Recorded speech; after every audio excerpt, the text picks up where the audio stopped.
Tog'in bir qat barobarda qilayotganlaringiz biz Ochiq universitet darslarida davom etamiz. Bugun bizning bitta ahamiyatli ham bitta ishtirokli leksiya bo'lacak. Bizning yonimizga universitetdan g'alima Svirna Lyudmila Olegovna keldi. U bitirgach metodika yo'nalishida umuman balki u sizlardan tish so'rovlarimiz bor ekan, ingliz tili metodikasi, chet tili o'qitish metodikasidan qiziqli so'rovlaringiz bo'lsa, albatta ana shunday bera olasiz. Bizning leksiya bugun o'ris tilida o'za, shunga ko'ra so'rovlaringizni zinhar o'ris tilida berasiz. Представляю слово Людмила Олеговна, пожалуйста. Спасибо. Я вот всю жизнь преподаю на факультете татарской и русской филологии. Хорошо также знаю проблему учителей татарского языка. И сегодня поговорим об общих вопросах, которые волнуют нас всех, и учителей иностранного языка, английского. Вот я занимаюсь и русского, и татарского языков. А именно, как научить говорить, как пользоваться языком для практических целей. Эта задача волнует, в общем, весь мир. И подходы к решению этой задачи разные. Один из самых популярных методов, который сейчас существует, этот метод коммуникативный. Это называется общение через общение. Ну, как мы учимся плавать, потому что поплавать надо плавать, для того, чтобы танцевать надо танцевать, соответственно, для того, чтобы общаться, нужно общаться. Вот и организация практики речевого общения и ставится во главу угла при коммуникативном подходе. Коммуникативный подход пришел из британской, американской методики. У него несколько авторов, одного назвать невозможно, его в основе.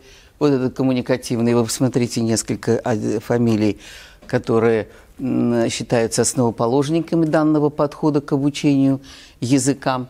А в нашей стране коммуникативную методику принес Ефим Израилевич Пасов, к сожалению, вот он умер летом этого года.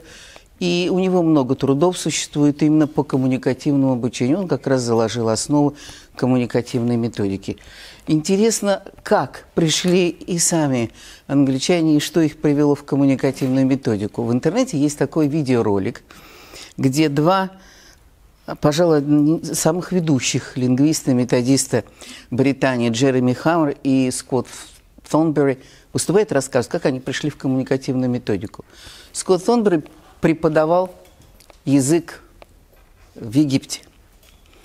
И преподавая язык, он провел, это было как раз вот где-то 70-е, вот 80-е годы прошлого века, и он египтянам дал упражнения на тренинг. Они делали все эти упражнения на самое трудное время английского языка, the present perfect tense.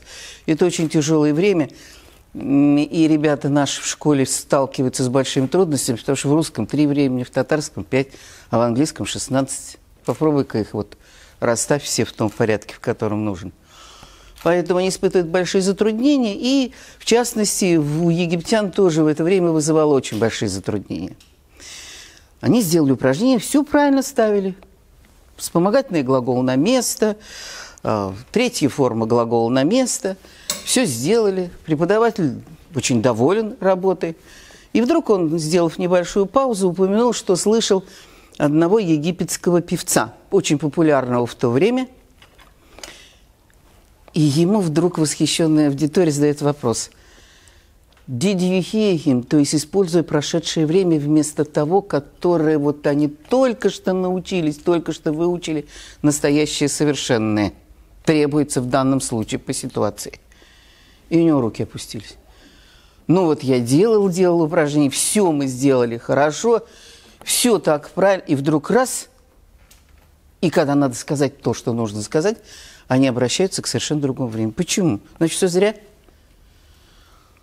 И вот он говорит, это меня привело, сказал Скотт Thornberry, в коммуникативную методику. Он понял, что нужно говорить то, что имеет смысл для говорящего, то, что он хочет сказать. Вот сейчас во всем мире эта проблема стоит очень остро. Понимаете, все учебники задают определенный материал. И плюс пусть коммуникативная методика говорит нам, надо, чтобы лексическая, вот все лексика, которую даете, была подчинена речевому замыслу учащегося. То есть Дайте ему то, что хочет сказать. Ну хорошо, а когда программу проходить? Это же вот вроде получается противоречие, целая проблема. И тем не менее, когда наши дети начинают говорить, вот мы почитаем английские тексты, которые узнаем их реалии, они начинают рассказывать о себе и говорят, что ты кушаешь на завтрак. Вот у меня есть записи, урок прекрасной Гузель Назировны, гимназии имени Ибрагимова. Она спрашивает, что вы кушаете на завтрак, дети? Дети ему говорят, суп, гречневую кашу. Где-нибудь вот гречневую кашу находили? Нет, в английских учебниках этого нет. Потому что они гречневую кашу не едят. Если вы посмотрите в словаре, то гречневая каша в английских словарях – это крупа, из которой делают блины, да, или которой кормят цыплят. А у нас же едят. То есть разные реалии, разные особенности жизни, разные жизненные условия, которые заставляют нас язык другой. Мало того, у каждого человека свой язык. Вот даже когда подбираем мы определенный язык учителя, когда он ведет урок, вот даешь так называемый classroom language, язык на уроке, какими пользуется учитель. Вы знаете, прям какое-то отторжение идет. Потому что люди привыкли другим языком пользоваться. И все равно у каждого свой язык. И хочется сказать то, что ты хочешь, а не то, что тебе навязывают извне. Компьютерная программа, учебник. Все есть авторы другие, а хочется сказать свое. И вот наступает такое противоречие, которое, считает, приводит в коммуникативную методику. Здесь есть разные пути решения проблем. И первый путь решения проблем обычно упирается в то, и всегда к этому обращается, естественный путь усвоения языка. Ну, как-то мы все до того, как пошли в школу, татарский же говорили хорошо, на русском говорили, и на английском англичане говорят, не зная правил, обходится же как-то, причем прекрасно говорят и пользуются.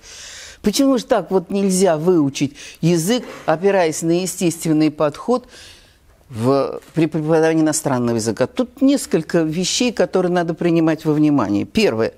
Во-первых, когда ребенок учит родной язык, у него период, этот сензитивный период психологического развития, на который очень хорошо ложится изучение языка.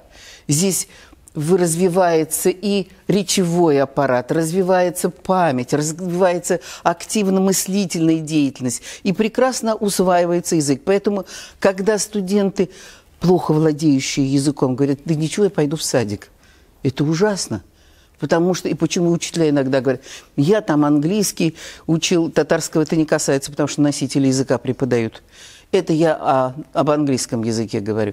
Это ужасно, потому что иногда школьные учителя получают такой ужас, хорошо усвоенный, что исправить практически невозможно. Маленьким детям особенно хорошо надо преподавать язык, потому что усваивается он на уровне до 8 лет прекрасно. Вот этот период до 8 лет оптимальный для обучения языка. И если мы с вами вот немножечко будем говорить о пассивном периоде, который тоже очень важен, в садике можно много от детей, детям много не говорить. Но если они понимают то, что вы хотите сказать, вы закладываете огромные основы развития аудитивных навыков. Как всегда можно определить, вот это аудирование является ведь самым трудным в обучении. Если мы говорим аудирование, говорение, чтение, письмо, аудирование – это самое трудное. Потому что нужна высокая концентрация внимания, потому что надо долго запоминать, чтобы отреагировать правильно и поняли. И раз у нас с вами аудирование очень трудный вид, когда дети в школе его хорошо усвоили, да, это расширяет возможности его в дальнейшем речевом общении. Поэтому очень важна речь учителя на уроке. Вот учителям татарского языка очень удобно.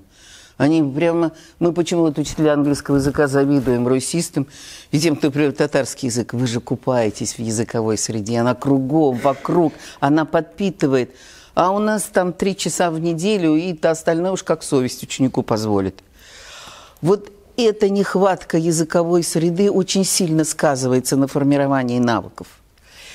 Когда человек воспринимает информацию пассивно, слушая, читая, он погружается в языковую среду, и вырабатывается так называемое такое расплывчатое понятие чувства языка. Не знаю почему, но должно быть так. Вот это при непроизвольном запоминании, а коммуникативная методика нас именно на непроизвольное запоминание языка настраивает. Вы знаете, один из принципов, а мы посмотрим, коммуникативного обучения – это высокая толерантность к ошибкам. Понятна речь, коммуникативно достаточно, и не дергай ребенка, и не исправляй ошибку. Я понимаю, насколько это идет в противоречие с тем, что у нас сложилось годами. И все-таки основное направление, и основное, за что нас, всех отечественных методистов, западноевропейские, американские методисты все время ругают, это за то, что мы очень требовательно относимся к корректности языка. Тем самым мы вырабатываем страх сделать ошибку, и значит, мы мешаем развитию речевых навыков. Вот эта толерантность к ошибкам, она, конечно, палка всегда о двух концах, вы понимаете. Появляется языковая грязь, да, которая мешает корректности речи. И тем не менее, все равно, когда работаем над формированием навыков, нужно четко понимать.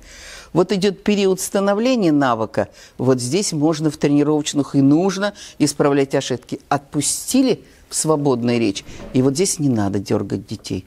Надо дать им высказаться. Если сказал он что-то приблизительно правильно, должно быть he has, а ребенок сказал he have. Понятно? Понятно. Оставьте в покое. Вот это снятие трудностей и барьеров, которые возникают. А иначе какое может быть общение? Когда читаешь на курсах повышения квалификации лекций, и сельские учителя жалуются. Мне постучал директор в класс, сказал, что это у вас дети, когда отвечают, заглянул. Вот так вот не стоят. Когда вы задали вопрос, он должен встать перед партой, так ручки сложить и отвечать. Ну, какое же тут общение? Ну, вы объясните, что у нас специфика такая, что у нас общение через общение. Вот если мы с вами посмотрим дальше, у нас даже требования определенные к тому, как должны стоять столы в аудитории. Я вот не буду уж прямо... Так, это другая, значит, не здесь. Я потом покажу вам, когда лекция, вот у нас вторая будет, мне так проще будет переключиться. У нас даже столы стоят определенным образом, верно? У нас не должны дети, по идее, смотреть друг друга в спину, а они должны сидеть или, вот как уж, если не позволяет аудитория, вокруг стола, как елочкой, как мы говорим, да, ленгачане говорят, как кость рыбьи, вот так, вот таким образом. Или вокруг столов отдельных с тем, чтобы, видите, иметь возможность общаться. Даже имеет это имеет большое значение. Особое значение имеет и взаимодействие учителя и ученика. Вот это вот все время подчеркивается в коммуникативной методике. Учитель, он просто создает условия для того, чтобы дети усвоили язык. Даже не выучили и не обучили. Вот интересно, когда по-английски начинаешь ориентировать на материалы в интернете студентов, говоришь, не ищите нигде слово teaching, его там нет, обучения. Ищите слово learning, там везде будет сам выучил. Потому что считается, что обучить языку невозможно. Нужно обучать непроизвольно. Это происходит в результате практики. Практика – это ключевое слово. Практика, практика, практика и практика. Поэтому у Ефима Израилевича Пасова говорится, где-то 15% максимум говорит учитель, а остальные 85% должен говорить ученик. И вот фронтальная работа, когда мы стоим перед классом, а вы с классом работаете, она наименее эффективна, потому что практика небольшая. Мы посчитали, даже у хороших учителей на видеоуроке, если идет фронтальная работа, даже любимый ученик, который выручает весь класс благодаря тому, что он все время готов ответить, 5-6 раз ответит за урок. Все. Остальное время молчит, потому что когда фронтальная работа. А вот когда у вас идет парная, ролевая работа, когда мини-группы, вот уж очень любят их англичане, А мы не... Я, например, не люблю. Я вот вам скажу, ну, это лично мое мнение. Я почему-то меня вот всегда учителя поддерживают. Не знаю, может быть, у вас другое мнение будет. А парная работа очень хорошо. То есть вы одновременно, все говорят, вы идете, разбираете. Парная работа ведь проходит в разном режиме. Вы можете организовать вот эту учебную деятельность как учащихся. Первый вид парной работы. Все одновременно говорят, похлопали, выборочный контроль, проверили, следующее задание, дальше. Второй вид парной работы, который вы можете провести, это когда у вас дети работают по карточкам. Я вот ее очень люблю. Особенно вот перед контрольной работой. Но это дополнительно для вас нагрузка, конечно, если учебник не дает достаточного материала. То есть у вас вот 6 пар, допустим, ну 8 пар, 16, если человек. Вы заготавливаете на 3-4 карточки больше. Разные карточки. Собираете те же самые упражнения из учебника. И вот они выполняют. У вас ведь ученики все разные. Эти быстро сделают, эти помедленнее. У этих проверили, которые быстро, новую им карточку дали. Подошли, помогли к тем, кто слаб, дальше пошли. У вас сильные ученики сделают 10 карточек. Ну, я уж много хочу, но смотря какая работа. А слабенькие, может быть, 2-3. Ну и что? Кто сколько может. Зато вот весь материал у вас будет обработан очень хорошо. То же самое, если вы работаете с текстом. Смотрите, хотите, чтобы текст, ну вот никак не идет, хотите, чтобы текст хорошо был усвоен. Нужно, чтобы они много раз вернулись к этому тексту. На одной карточке, которую они делают, найдите эквиваленты. На другой карточке, которую закончите предложение. Каждый раз ведь приходится к тексту возвращаться. На третьей карточке, кто это сказал. На четвертой карточке докажи, что. На пятой карточке подставь предлоги и проверяя этим, вы будете гарантировать корректность речи и так далее. Проверили карточку? Ну, вы дали, проверили новую. За определенное количество карточек можно мотивировать и поставить оценку. Я люблю эту работу. Правда, честно вам говорю, после этой работы я в школе ее все время применяла, особенно в тех классах, в которых способные дети, попадается такое счастье. Способные дети, они могут многое за урок сделать, но после такого урока чувствуешь себя, конечно, как выжатый лимон. Потому что пока бегаешь, они «я готов», вот бегаешь к ним всем, проверяешь. И это требует очень большого напряжения, и сил, внимания, и устаешь очень. Но эффективность высокая. Если текст небольшой, он проворачивается несколько раз, к концу урока они его практически наизусть выучивают. То есть вот это вот непроизвольное запоминание благодаря постоянной работе с текстом происходит. Здесь же можно и сделать коммуникативную речь, то есть поставить какие-то вопросы. Помимо тренировочных упражнений включите коммуникативные задания. Это второй. У малышей проводят третий вид парной работы. Выстраивают друг друга с шеренгой. И они вот так вот, делая шаг в сторону, меняют партнера, задают вопросы и проводят, например, какой-то опрос. А потом идет, как по-английски говорят, сплетничаем. То есть мы начинаем по этой карточке, используя ее как опору, мы начинаем сообщать сведения, что узнали, что выяснили благодаря этой парной работе. Практика, когда вы работаете над словами, очень удобно над лексикой, работая над лексикой. Вы вполне можете использовать небольшие карточки и для работы вот в карты. Кстати, это вот и в индивидуальной работе очень хорошо выручает. Когда вы даете, вот, например, у вас накопилось много слов, и играете в карты. Я понимаю, что это вроде не совсем этично с точки зрения некоторых родителей. У вас слова написаны синим на одних карточках, перевод красным. Вот вы раздаете детям эти слова, они у вас играют в карты. У кого попали слово и перевод, они их сразу скидывают, а потом начинают играть. Один кладет, другого, у кого перевод покрывает. Таким образом идет. Тут приходится различные приемы игровые применять. Сейчас вот это направление называется в методике геймификация. Это то же самое, что игровые технологии, только иногда в них введен элемент квест. То есть вы часть сделали, это вам дает доступ для следующего выполнения следующего задания. Вот эта геймификация, игровые технологии, она помогает мотивировать, развивает как-то интерес. У нас все время идет ведь эта вот игра, и наверняка вы тоже на уроке работаете над guessing game, угадай, что там такое, задумает ребенок какого-нибудь животного, скажет вам на ушко, да, и дети отгадывают, задавая вопросы, да, это там медведь, это лиса, да, и так далее. Это тренирует таким образом вопросительную форму и изучая название животных. Вот мы немножко поговорили о...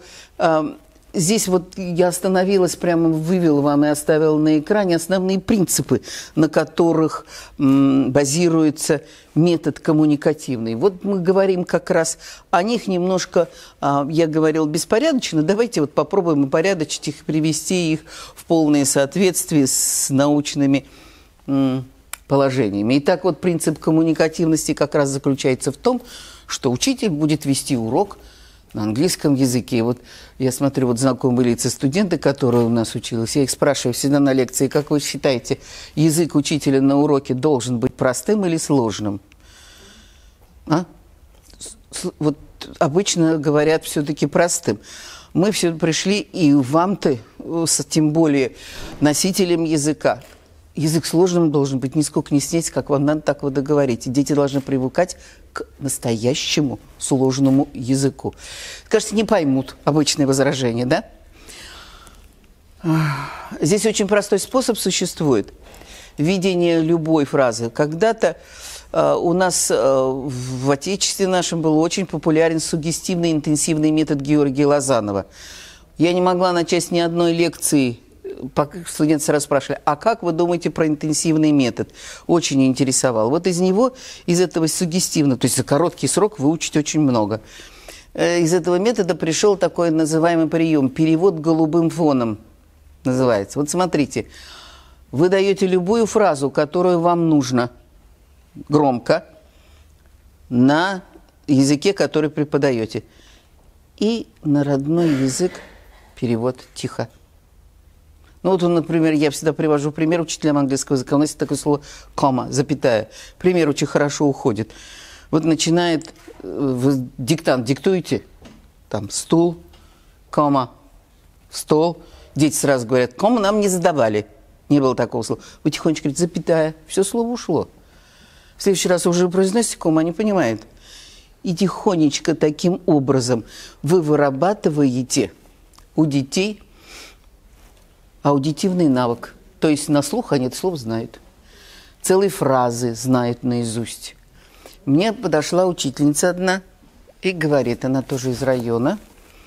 Меня, говорит, прям загрызли коллеги, ругают родители, потому что я со 2 класса и 3 спрашиваю детей, have you done your homework?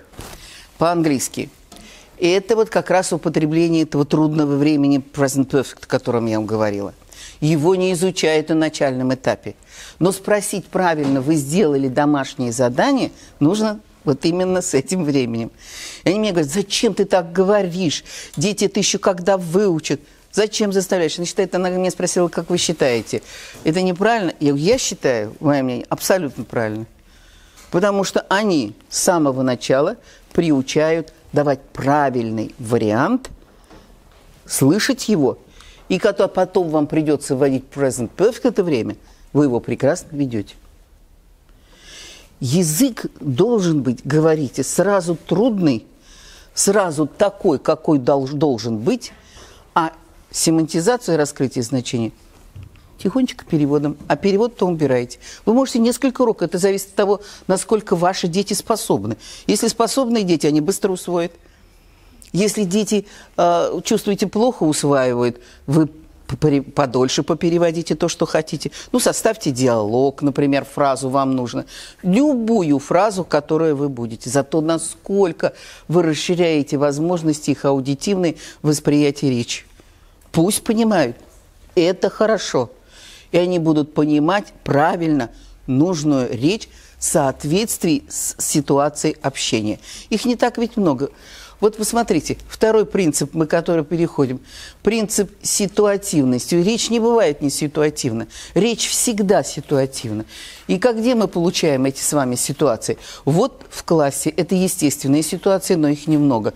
Но они очень дорогого стоят, потому что они сами создались, они мотивированы, ничего снаружи нам воздействовать не надо, и вы сразу оказываете сильное очень влияние на аудиторию, потому что решаете проблемы с помощью языка, который вы преподаете.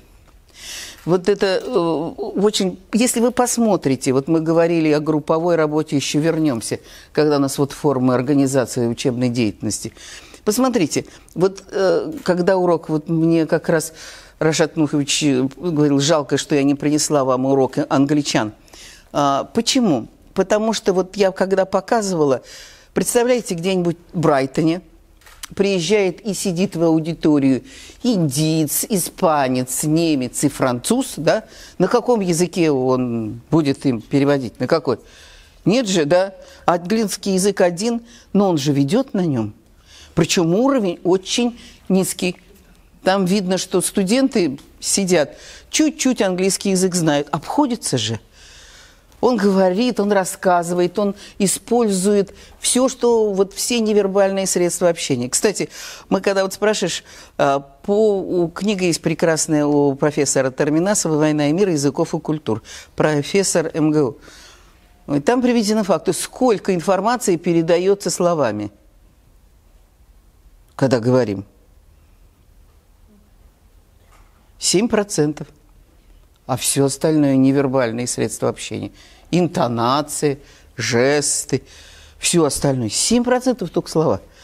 Поэтому, когда вы дополняете вот это вот вербальное общение, body language, что-то вот, как называют они, движение тела, комментирование собственных действий, жесты, мимик. Естественно, вот пример приводишь, вот скажешь, красавец, да, красавец. Совсем разные вещи, да? Одно у меня восхищение, а другое, явно я совсем другое имею в виду. Вот это потому что интонация очень информативный признак речи. И здесь, используя движение, вот он вводит, англичанин, тема food идет. Он показывает еда, разные приемы. Вот он говорит, они спрашивают, какие слова вы не знаете. Они там называют по-английски great. Он говорит, well, we grate cheese and then sprinkle our pizza with it. Ну, все понятно, что там дальше. И так далее. Рисует на доске кастрюли разные, которые он хочет показать. Рисунки, наглядность. Все можно сделать с помощью иностранного языка, даже не переводя, используя дополнительные средства общения, помимо вербальных. Вот ситуация, она помогает нам дополнить, поэтому естественная ситуация имеет очень большое значение. Вот мне опять Рашат Нухович напомнил, вы, говорит, мне пример нам давали. У меня была очень слабая группа, никак не шел язык, никак не хотели пользоваться иностранным языком. А такие немножко ленивые, очень сильно опаздывали, я их не пускала в аудиторию, пока они мне полностью не объяснят, почему они опоздали на иностранном языке. Вот я уж это и забыла, вот напомнил. Да, я вот стоишь, слышишь, за дверью кто-то остановился, листает листочек, ищет слова нужные, нашел, входит. Так, may I come in? Я спрашиваю, так, why are you late? И вот выдает, the traffic is bad, или что там, I have overslept, I'm sorry, и так далее. Вот дал, тогда пущу. Вот посадил, вот так приходится, знаете, вот приходится применять какие-то приемы для того, чтобы заставить пользоваться языком. А почему не пользуются иностранным языком? Почему не пользуются тем языком, которым очень трудно? Зачем, когда можно на родном? Поэтому вывод какой? Сделать легко. Как сделать легко? Чаще повторять, давать выражения, требовать, чтобы привыкли. Чтобы, понимаете, вот так вот он открывал дверь. Ага, видит учитель татарского языка. И сразу выходил senses, да, вот не задумываясь. Видит учителя английского языка, may I come in? Вот, потому что это будет нетрудно. Ну, раз нетрудно, чего не сказать. Человек приятно учителю сделаешь. И тогда легче. Вот это вот убрать трудность, убрать барьер, заставить, так создать ситуацию, заставить нехорошее слово. Меня бы вот англо-американские методисты задушили бы за это слово.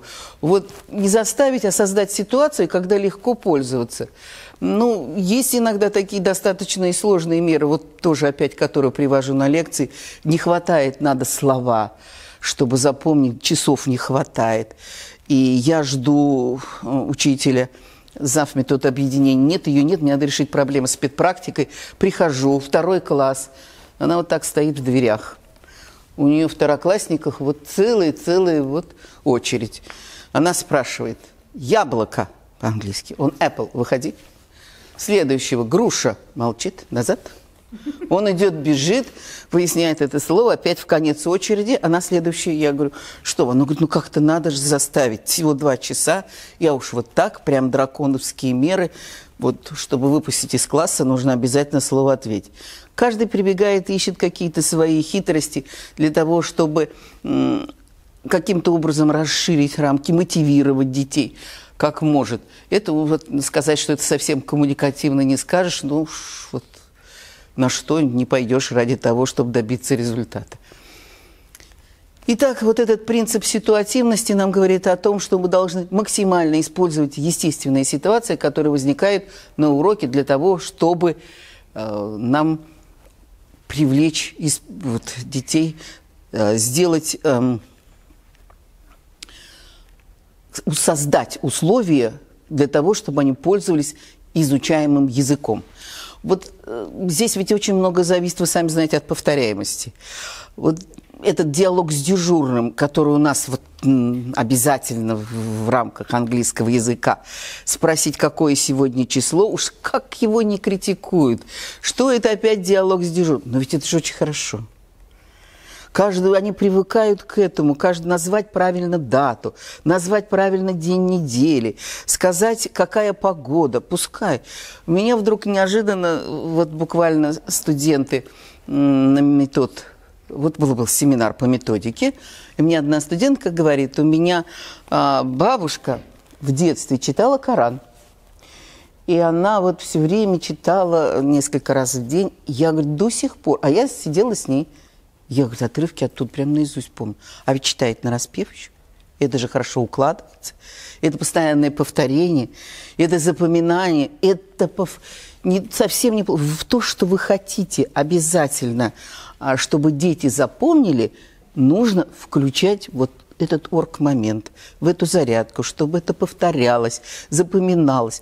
Раньше, здесь я всегда пример приводишь, раньше вот были эти мексиканские сериалы, бабушки смотрели, и утром смотрят серию, и вечером смотрят серию, и дети могли всех этих Педро и всех, которые там были, перечислить, всех, кто в сериале участвует от и до. Потому что они с бабушками и тут послушали, и там под музыку послушали, и все запомнили. Вот это определенный момент, орг-момент, который, вот смотрите, тоже в самое время present perfect, который мы учим, я уж вот вам его все время в пример, для того, чтобы спросить, можно ввести не привычную фразу, наверное, вот еще в школе с английского помните, who is absent, да?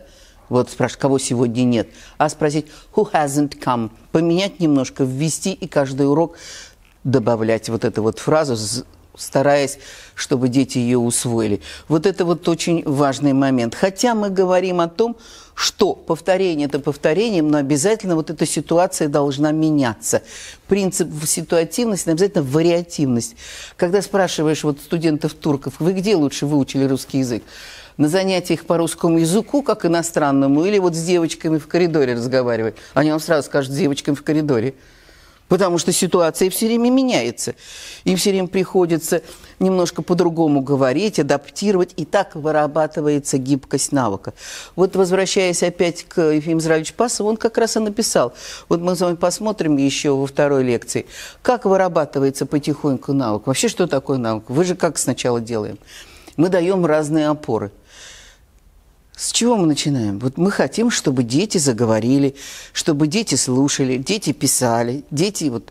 И мы, особенно продуктивный навык, это имеется в виду говорение, письмо, мы опоры сначала даем, верно? Подсказки, зрительные опоры. Мы даем ключевые слова, мы даем вопросы, на которые они опираются, и благодаря этому они могут говорить. Вот. Поэтому...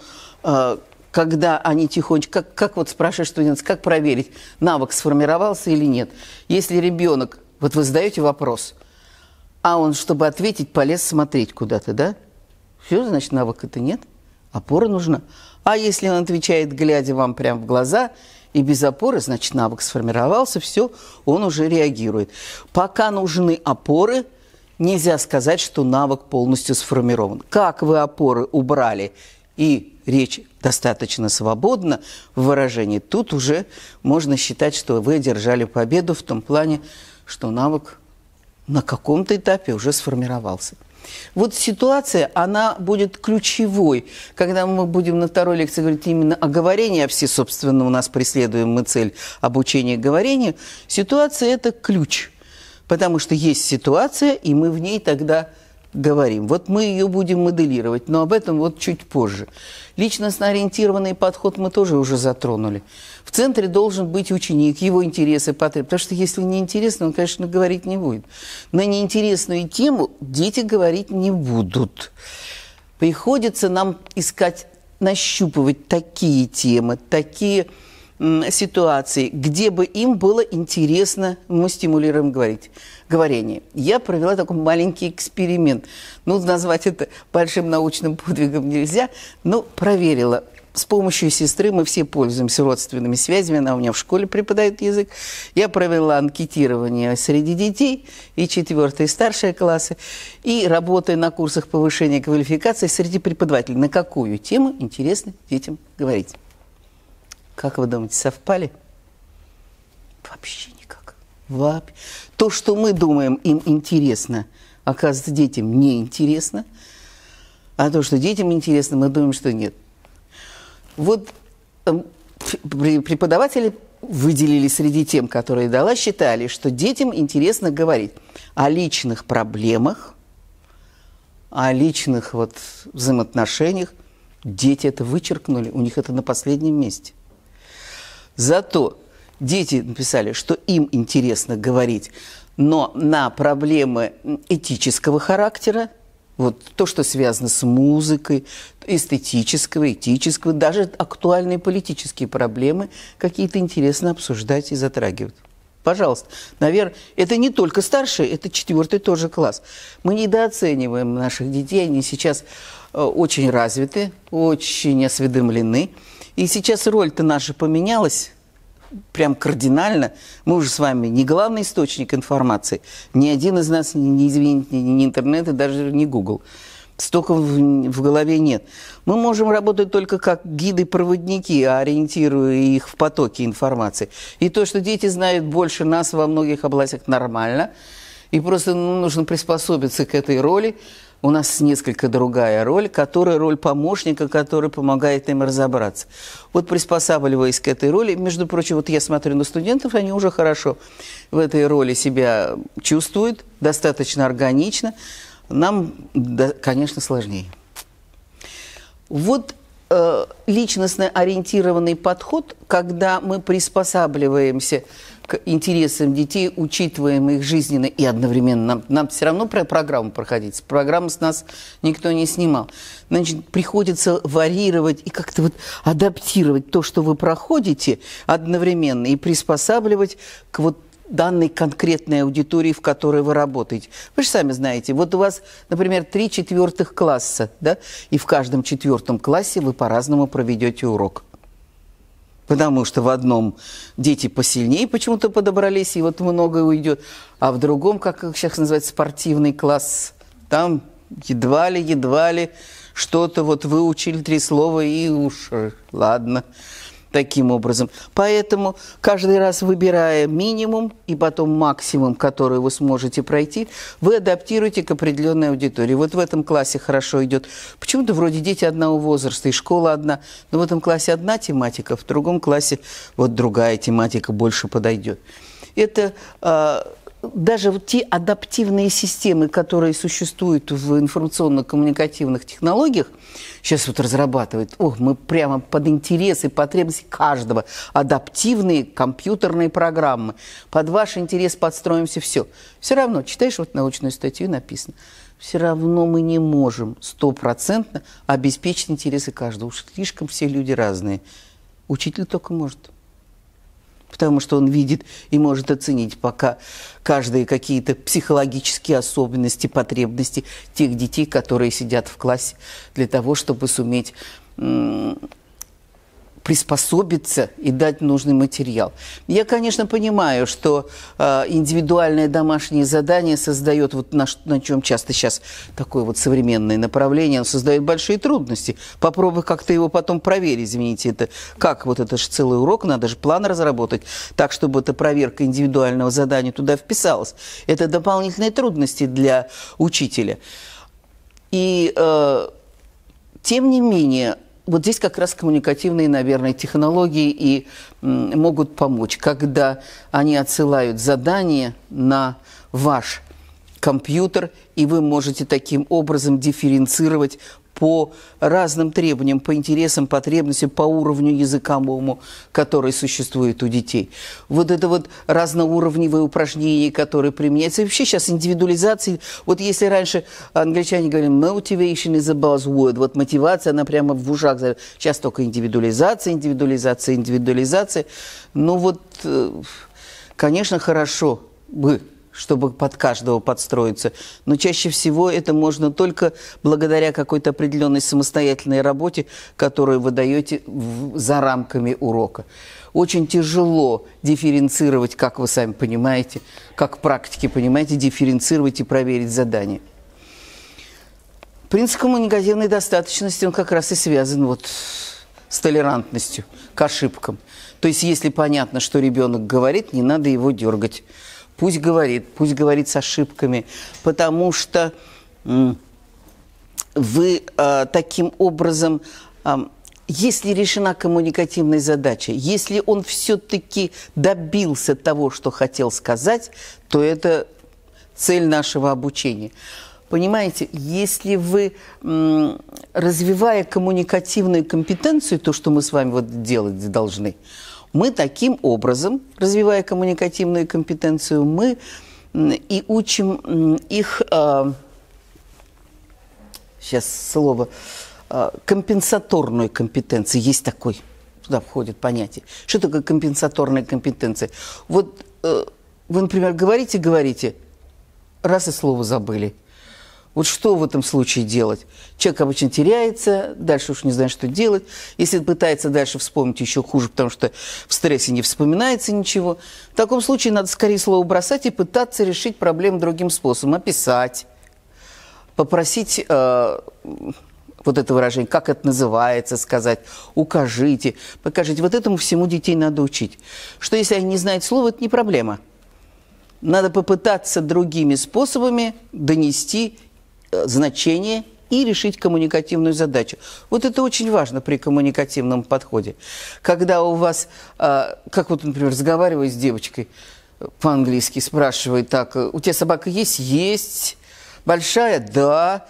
Ну, а где живет? Все так хорошо, разговариваем, она отвечает. Ну, что еще лучше? Да, на английском языке, на балконе живет. Да, вот я пример приводил. На балконе. Слушайте, на балконе не холодно, спрашиваю, для собаки?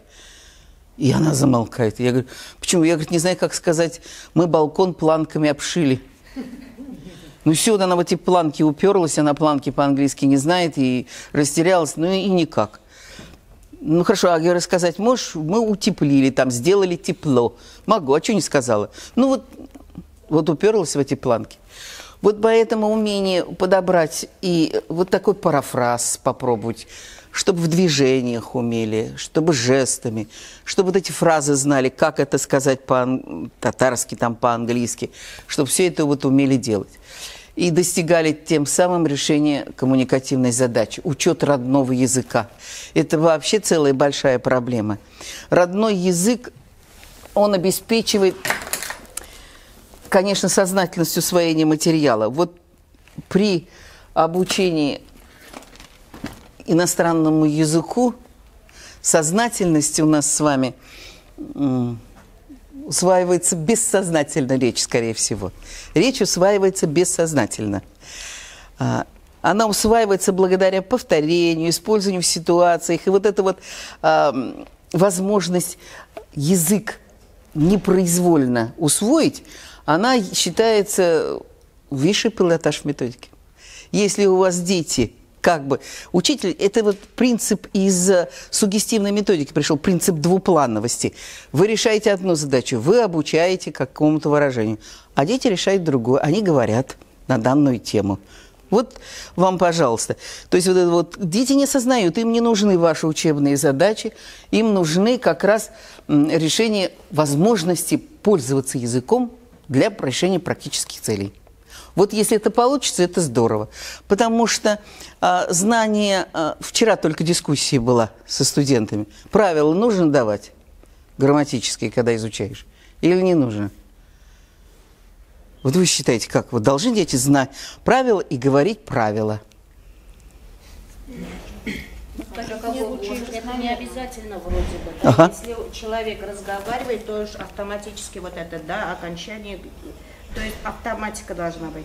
Но где-то без правил не обойдешься. Например, ударение всегда в татарском языке перед «мы», это они должны знать, иначе они не смогут правильно поставить ударение. Совершенно верно. Такие правила, которые вот они должны помнить просто. Вы совершенно правы.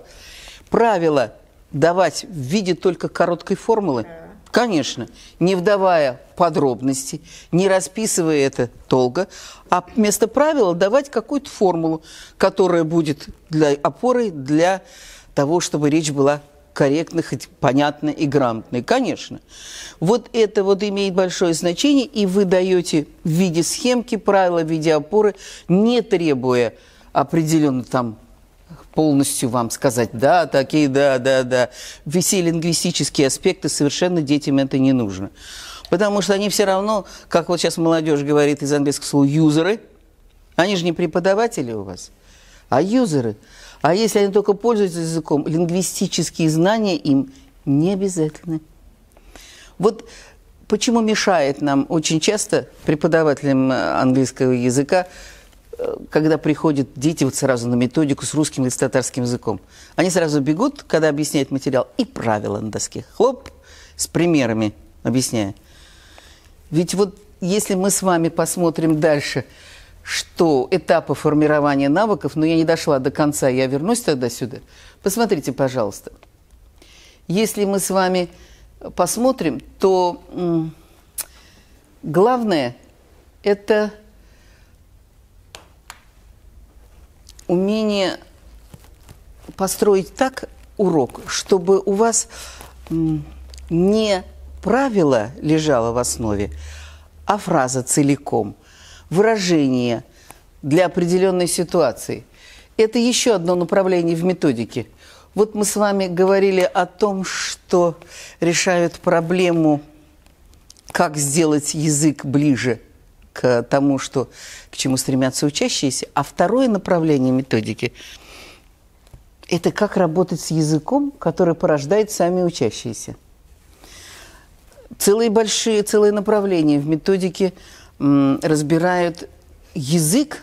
Вот сначала вы язык скажете фразу, а уже потом с ней будете работать для того, чтобы она была правильно оформлена с точки зрения лексики и грамматики, без привлечения всевозможных правил, просто на подражании.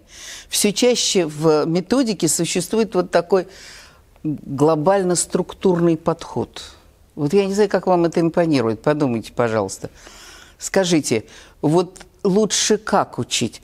Чтобы для того, чтобы дети сказали «я люблю чай» или «я не люблю чай», чтобы они четко знали, какой суффикс, какой порядок слов здесь существует, как взаимосвязаны слова с лингвистической точки зрения, или пусть они просто фразу выучат целиком.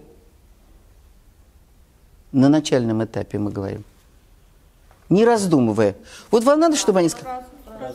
Конечно, фразу. Конечно, фразу. На начальном этапе пусть лучше они владеют целой фразой, и потом, когда уж вы будете обобщать на более старшем этапе, вы будете подбирать, их систематизировать по определенные правила. Это будет для них удобнее. Целый подход в методике, который Майкл Льюис есть такой, лексический подход. Он говорит, что язык состоит из лексических блоков, блоками целыми. Почему хорошо блоками? Блоком, потому что, во-первых, вам думать не надо, целый блок воспроизвели. И тот, кто язык слушает, носитель языка, ему не нужно долго, для него это знакомо, и все понятно, и для него не нужно анализировать, исправлять там. Что обычно делают дети? Они берут предложение на родном языке, подставляют аккуратно туда слова иностранного языка и думают, что-то получится. А не получается ничего, верно? И носителю языка это непонятно. Вот, потому что в данной ситуации каждый народ использует по-разному слова, оформляет по-разному мысли. И вот это вот умение учить надо детей наблюдать за языком. Как в такой ситуации сказали? Вот посмотрите, дети, как в такой ситуации, какую фразу употребит носитель языка, что он скажет, чтобы они заметили, потом эту фразу использовали. Вот если мы возвращаемся с вами к естественному пути усвоения языка, то это всегда как? Сначала наслушается ребенок, да? Потом что, он подражать начинает, а третий потом по аналогии начинает делать, верно? Ну вот это, собственно, это так же и мы работаем. Сначала слушаем, потом имитируем, проговариваем вслух. Мы говорим что все время? О том, что когда дети проговаривают вслух, образуется слуховой контроль. Что вот это вот ругаешься, когда вводят слова, забывают хоровое проговаривание. Помните? Психологи ведь говорят, пока ребенок сам не проговорит, у него слуховой контроль не образуется. Всегда вот студенты спрашиваешь, скажите, вот наблюдали такое, когда на уроке учитель сердится, ну что же, это уже который раз вот говорят, а ты все не можешь, да? Имеет право. Пока сам не проговорил, слуховой контроль не образуется. Ребенок обязательно должен проговорить вслух. Поэтому, когда хоровое проговаривание мы с вами обеспечиваем после введения материала, мы тем самым образуем слуховой контроль, отвечающий за корректность речи. Вот это сколько раз должен проговорить ребенок для того, чтобы запомнил? А? Сколько вы говорите?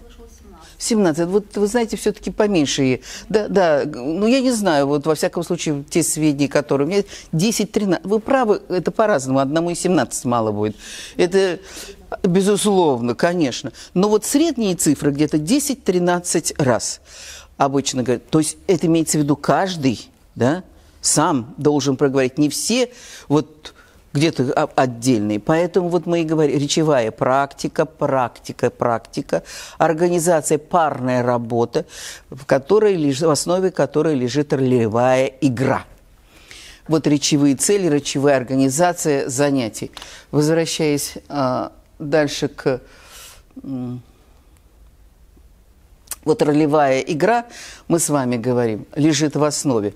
Почему? Потому что, когда мы с вами организуем ролевую игру, мы моделируем ситуации, которые происходят за рамками классной комнаты, и таким образом мы дополняем в естественные ситуации тем, что происходит у нас у врача, в аэропорту, в отеле, в магазине, и где нам с вами нужно, давая плюс какую-то еще текстовую деятельность, то есть вы работаете с текстом, и помимо этого картинки, которые сейчас вот у нас, например, на татарском языке используют на ОГЭ картинки. Вот тоже, потому что картинка – это ситуация. Да, и на олимпиадах. 3 способа создать ситуацию. Это словесно описать, текст и картинка. И картинки все чаще и чаще используют. Картинки чем тяжело? Каждая картинка содержит и требует от вас определенной лексики, которые они могут не знать. Вот предлагая, например, у меня такой спецкурс подготовка к ЕГЭ. И там в английском языке при подготовке к ЕГЭ из 3 картинок надо выбрать одну. Когда выбор, это всегда хорошо.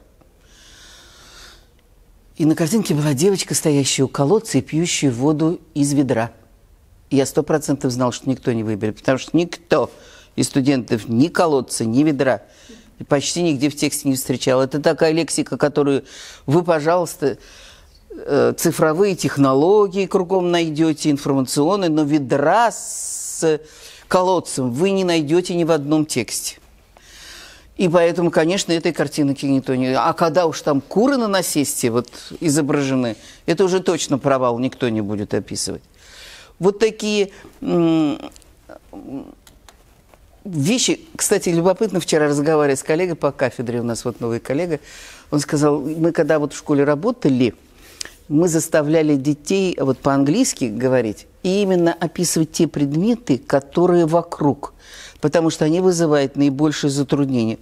Действительно, дети жалуются, что они могут описать победы в космосе и не могут сказать простейшие фразы «папа пришел». Вот скажи «папа пришел». Глаза такие, как сказать, вот папа пришел, вот это вот не скажет.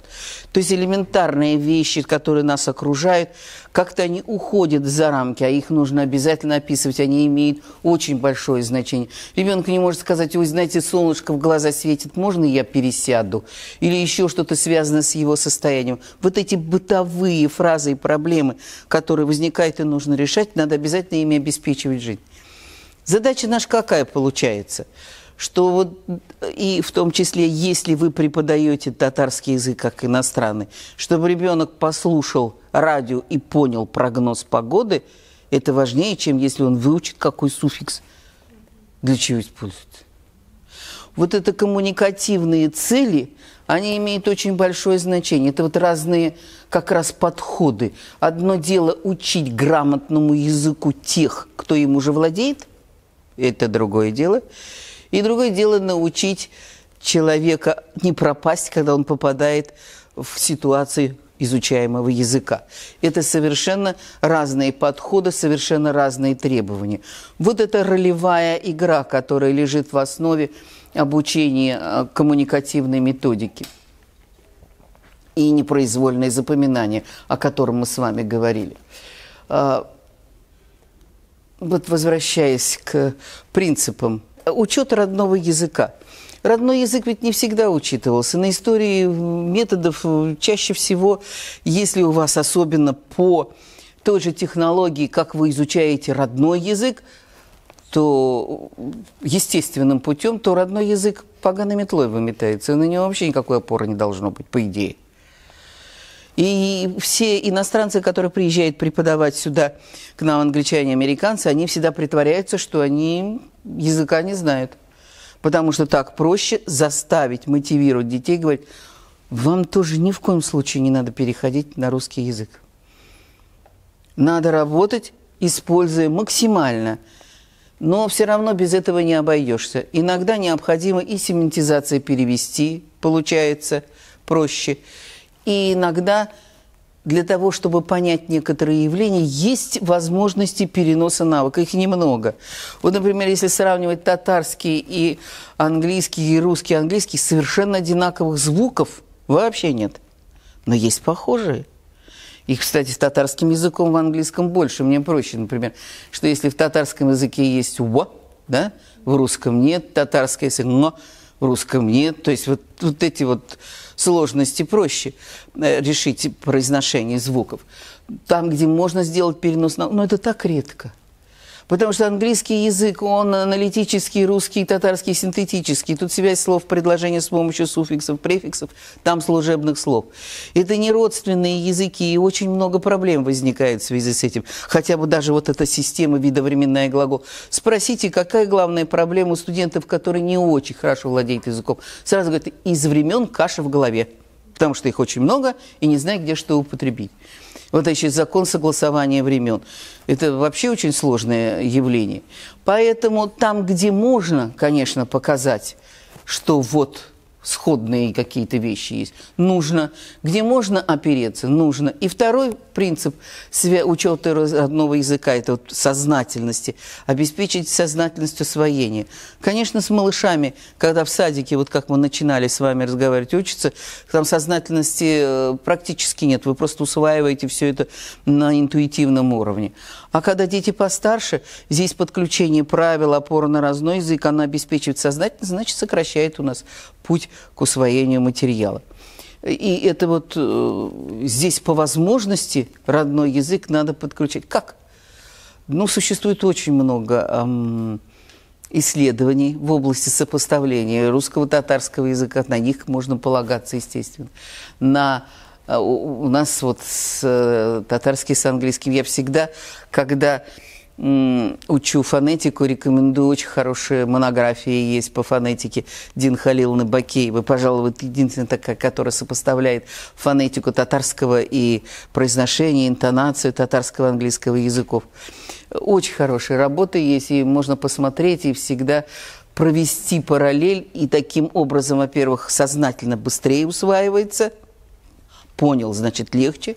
И родной язык помогает вот иногда решить проблемы и грамматики, и лексики для того, чтобы... И, конечно, родной язык помогает вот в композиционном плане.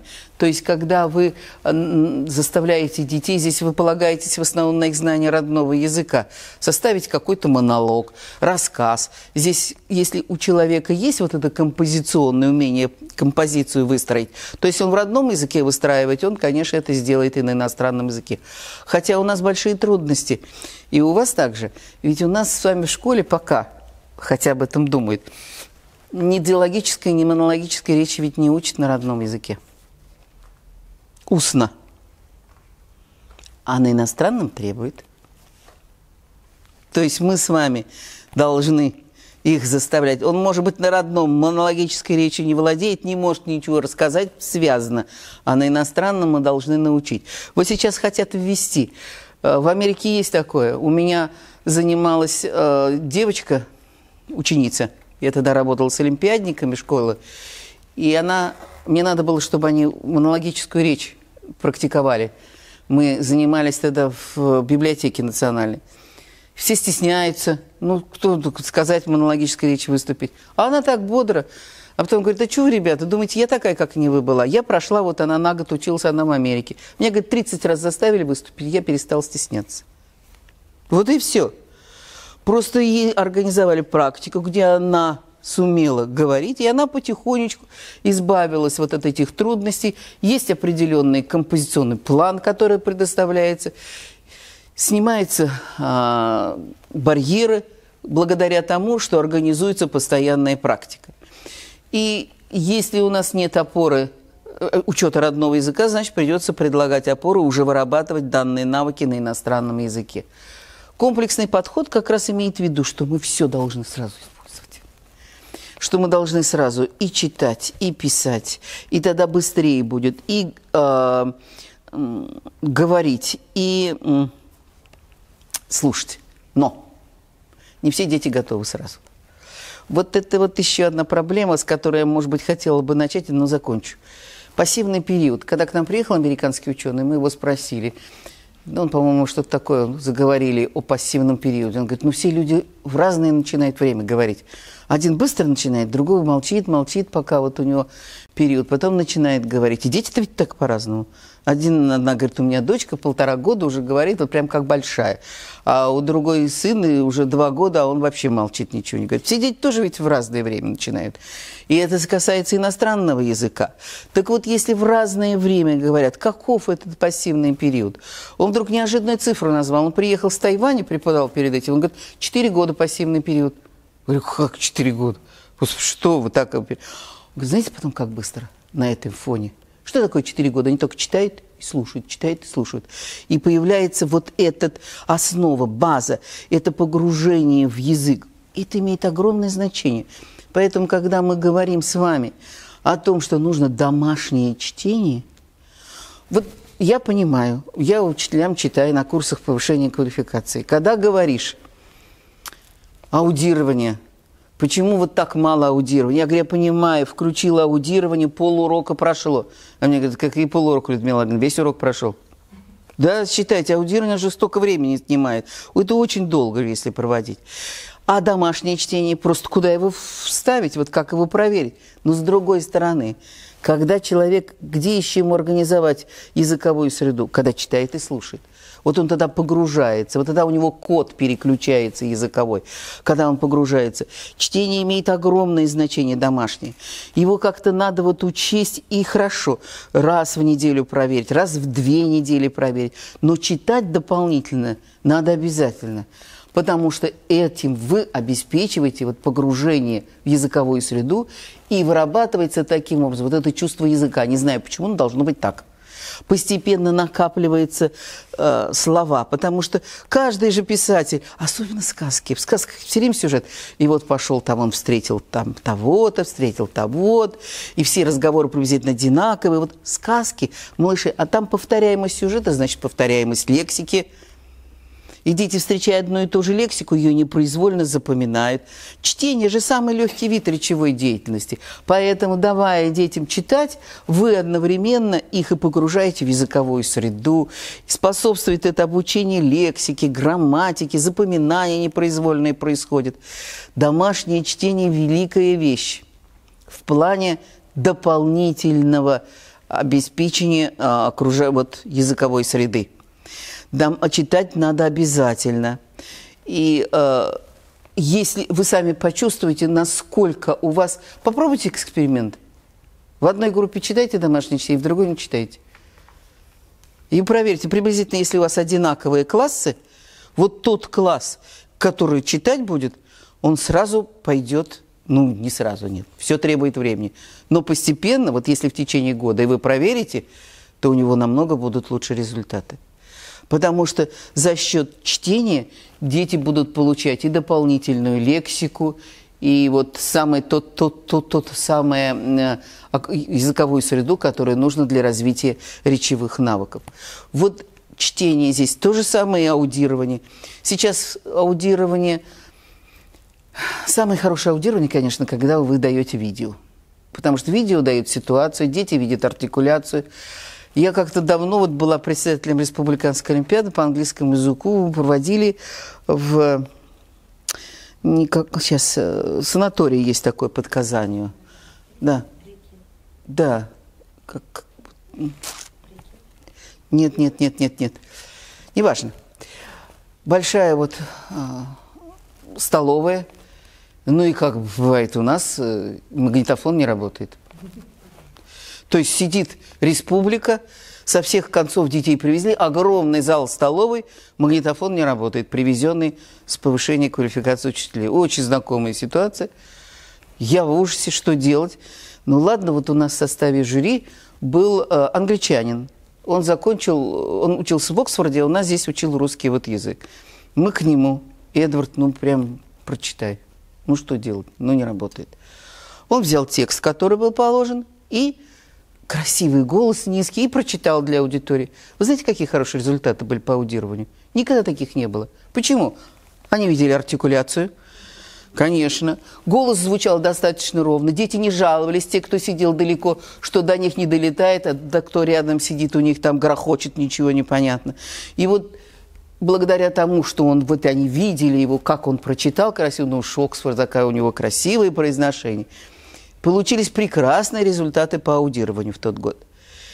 Поэтому, когда вы используете для аудирования видео, это безусловный плюс. Видит артикуляцию, видит ситуацию, и это снимает дополнительные трудности. А раз аудирование у нас с вами самый трудный вид речевой деятельности, конечно, желательно использовать все опоры, которые можно для того, чтобы получить хороший результат. Вот этот комплексный подход предполагает еще и что каждое задание домой должно быть письменным. Я понимаю, как это трудно добиться в наше время. Что учителя только не придумывают, чтобы дети, в общем-то, писали. Потому что письмо – это универсальный закрепитель. Потому что они видят, зрительная память работает. Они пишут, кинетическая память работает. У них в свернутом виде артикуляция у нас идет, у нас у всех. У нас слуховой образ слова возникает, все есть. Когда пишут, поэтому Пасов Ефим Израилевич писал, что что-то в домашнем задании обязательно должно быть письменное. Как вы этого будете добиваться, не знаю, но это очень желательно. Желательно, может быть, даже если они будут отсылать, что здесь вам может быть нам в помощь. Обычно сейчас не разрешают, конечно, использовать даже рефераты какие-то, чтобы это было распечатано, потому что дети просто, не читая, даже распечатывают из интернета, даже не переписывают. Но если у вас конкретный вопрос, на который вы хотите получить ответ, даже как мои студенты очень, между прочим, отнеслись положительно к социальному использованию иностранного языка в социальных сетях. Для меня это, конечно, сложно. А вот поскольку у всех подписаны, у всех есть аккаунт, говорят, это очень хорошо. Это диалогическая речь замечательно. Единственное, что вызвало у них дискуссию, вот я им вчера скажу вечером, они говорят, а вот Людмила, в социальных сетях везде просто берут вопрос. По-английски строгий порядок слов, инверсия, постановка вспомогательных глаголов, чтобы образовать вопросительное предложение. А там можно you like it и все. То есть пользуются языком не совсем грамотным с точки зрения классической грамматики. Как, говорит, вы смотрите на это? Вот единственное, что их волновало. Ну, тут надо просто разделить, наверное, где уж письменная речь, а где у вас устная речь, что для тестов это не пойдет, а, наверное, для общения пойдет. Где-то надо закрыть глаза на определенные погрешности, существующие в плане классического языка и разговорных формул. Вот здесь, смотрите, но использование в социальных сетях языка – это дополнительная вот мотивация для молодежи. Для нас это сложно. Но, смотрите, а молодежь очень активно вот в это внедряется и для развития включает и развивает разговорную речь с помощью… Кто-то предлагает блогер, но это монологическая речь. Здесь еще сложнее. Если дети уж могут, пожалуйста. Вот эта переписка, которая может быть с каждым ребенком. Вы знаете, раньше переписывались. Потом это потеряло смысл, потому что дети просто через Google переводчик прогоняют и высылают. Но общение, которое конкретно и на определенную тему, и небольшими предложениями через социальные сети, это может работать. Моим студентам даже больше нравится Инстаграм. Почему? Потому что фотографии размещать и подписи подписывать, где они были, как день провели, как отчет. Причем на татарском языке это делать или на английском языке. Вот это, говорит, очень интересно. И у детей вызывают ответную, очень положительную реакцию. Если попросить их, например, сделать в Инстаграме отчет из стольки-то фотографий, а дети любят конкретно, сколько предложений, да, сколько фотографий, и каждый у вас получит подпись на татарском языке, что происходило в это время, это выход из положения в какой-то мере. Здесь есть свои, опять, как всегда вы понимаете, есть свои за и против. Родители, все, мы с вами заканчиваем сейчас. Родители сейчас ограничивают ведь доступ детей к интернету и к сетям. Но тут надо все за и против учесть. Вопросы ко мне есть?